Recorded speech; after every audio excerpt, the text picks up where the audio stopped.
세계 각국에는 저마다의 재미있는 문화가 존재합니다.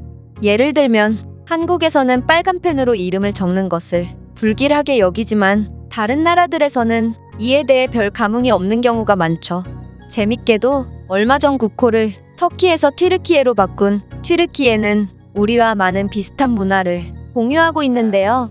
고장나거나 잘 작동하지 않는 전자기기를 타격하여 수리하는 것도 그렇고, 친구가 새 신발을 신은 것을 보면 신발을 밟아 더럽히는 장난을 치는 것도 한국과 비슷하죠. 그렇다면 한국과 구분되는 튀르키예만의 특징은 어떤 것이 있을까요? 그건 바로 배트맨이라는 도시가 있다는 것입니다.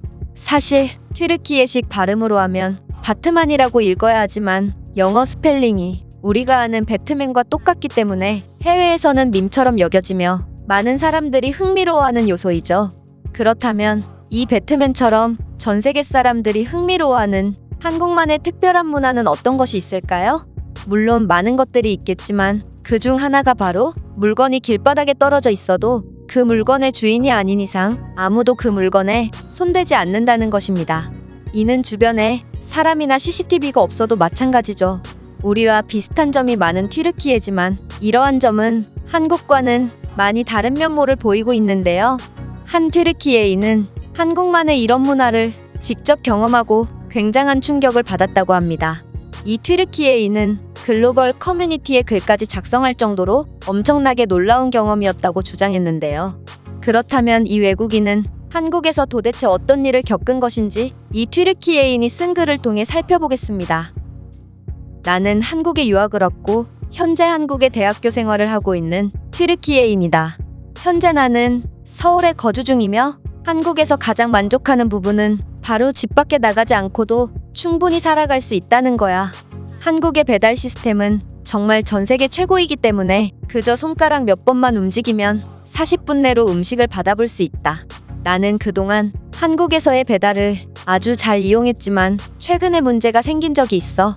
바로 내가 시킨 음식이 엉뚱한 곳에 배달된 것인데, 처음에는 도착 예정 시간이 지났는데도 배달이 오지 않자 조금 짜증이 나긴 했지만 배달이 예정 시간보다 늦게 오는 일은 가끔 발생하기 때문에 나는 애써 침착함을 유지한 채 배달을 기다리기 시작했어. 너희에게만 솔직히 말하자면 내 한국어가 조금 어눌하기 때문에 나에게는 기다리는 것 외엔 선택권이 없었다. 하지만 그 후 40분이 지나도 배달이 오지 않자 나는 분노가 폭발할 수밖에 없었지.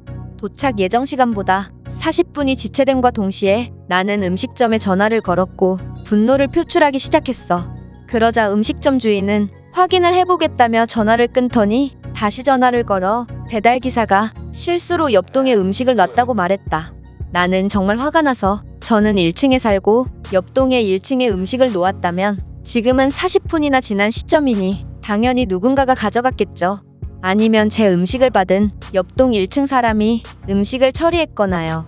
도대체 어떻게 하실 겁니까? 라고 말했고 음식점 주인은 몹시 미안해하며 정말 죄송합니다. 하지만 음식을 누군가 가져가진 않았을 거예요. 오래 기다리셨으니 음식값은 환불해 드릴 테니 음식은 그냥 드세요. 5분 내로 음식을 배달해 드리겠습니다. 라고 말하더라. 나는 아무리 그래도 자랑스러운 튀르키예인으로서 공짜로 음식을 먹을 수는 없었기에 환불은 됐으니 약속한 5분 안에 음식을 배달해 주세요. 그렇지 않으면 그냥 음식을 먹지 않을 테니 환불해 주세요. 라고 답했지. 그리고 실제로 5분 만에 주인이 직접 오더니 음료수와 음식을 주면서 연신 미안하다고 하더라고. 나는 조금 벙찔 수밖에 없었는데 어떻게 음식이 아파트 1층에서 거의 1시간 가까이 놓여 있는데도 아무도 안 훔쳐갈 수가 있는 것이며, 배달기사의 실수인데도 주인이 음식까지 공짜로 주려고 할 정도로 미안해하는 것인지 한국인들의 양심과 친절함에 감탄할 수밖에 없었어. 나는 나의 조국을 사랑하고 자랑스럽게 생각하지만 솔직히 튀르키예에서 이런 일이 벌어졌다면 음식은 누군가가 진작 가져가 버렸으며 주인도 배달기사 탓을 하며 어떠한 보상도 해주지 않았을 거야. 이렇게 한국에 살면서 사소한 것들에 계속해서 감동을 받다 보면 한국은 정말 세계에서 가장 살기 좋은 국가라고 확신하게 된다. 아, 이 가게에 감동을 받았으니 단골이 되었냐고? 아니, 솔직히 서비스는 좋았으나 맛은 없어서 다신 이 음식점에서 주문을 하지 않는다.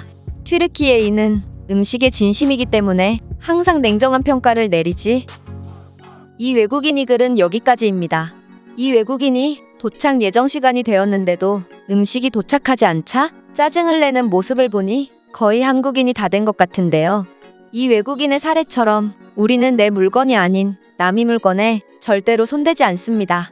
아마 한국의 신속한 비대면 배달 문화가 발달할 수 있었던 것도 한국인들의 이러한 훌륭한 국민성 덕분이 아닐까 싶은데요. 이와 더불어 한국에도 일부 불친절한 음식점이 있지만 대다수의 한국인들은 책임감이 강해서 배달 사고가 나더라도 음식점 주인이 어떻게든 사고를 수습하려고 하죠. 이는 우리의 입장에서는 당연한 것이지만 외국에서는 업무가 체계적이지 않기 때문에 책임 소재도 불분명하고 이에 따른 보상을 받기도 정말 쉽지 않습니다. 이런 것들을 보면 정말 한국만큼 살기 좋고 편리한 국가는 그 어디에도 없는 것 같습니다. 그렇다면 이 글에 대한 외국인들의 반응은 어떤지 댓글을 통해 해외 반응을 살펴보겠습니다. 당신은 한국에 살면서도 40분이나 더 기다리다니 정말 인내심이 강한 사람이군요. 저는 한국에서 2주 동안만 생활했는데도 이제는 답답함을 견딜 수가 없게 되어버렸습니다. 모든 일이 빠르고 체계적인 한국이 그립네요. 그건 한국에서 살아본 사람들이 공통적으로 겪는 부작용입니다. 아마 전 세계 모든 사람들이 한 번만이라도 한국에 방문한다면 이 세상은 못 사는 사람이 없는 엄청나게 체계적인 세상으로 바뀔 것입니다. 브라질 사람으로서 제가 마음만 먹는다면 한국인들의 물건을 훔쳐서 저희 집 전부를 채울 수 있습니다. 그만큼 한국은 무방비 상태인 사람들이 많죠. 하지만 역설적으로 이런 점이 바로 한국의 치안이 세계 최고라는 증거가 아닐까 싶네요. 멕시코인으로서 동의합니다. 한국인들의 이런 모습들을 보고 가끔씩 욕심이 나는 제 자신이 정말 부끄럽네요. 한국의 배달이 빠른 이유는 배달기사들이 신호를 지키지 않고 난폭하게 운전하기 때문이야. 따라서 한국의 이런 빠른 배달 문화는 장단점이 명확하다고 할 수 있지. 일본에서는 음식의 퀄리티가 떨어질 것을 우려하기 때문에 배달 문화가 잘 자리 잡지 않았습니다. 한국의 음식은 수준이 떨어지므로 음식 배달이 흔하군요. 축하합니다, 한국. 자신들의 능력 부족을 인정하지 않고 남을 깎아내리는 방식으로 핑계를 대는 일본인들의 태도는 정말 소름 끼칩니다. 일본인들은 집안에서 음침하게 인터넷만 하지 말고 집 밖으로 나가 사회성을 좀 기르시길 바랍니다. 놀라운 점은 한국은 새벽에 배달을 시켜도 굉장히 빠르게 음식을 받을 수 있다는 거야. 한국의 불빛은 밤에도 꺼지지 않거든. 우리가 날이 어두워지면 이불 속으로 들어가 덜덜 떨고 있을 때 한국인들은 최고의 시간을 즐기는군요. 한국인들은 자신들이 얼마나 큰 혜택을 누리고 있는지 알기나 할까요? 제가 준비한 내용은 여기까지입니다. 끝까지 시청해주셔서 진심으로 감사드리며 여러분들의 구독과 좋아요는 영상 제작에 큰 힘이 됩니다. 이상 세모튜브였습니다.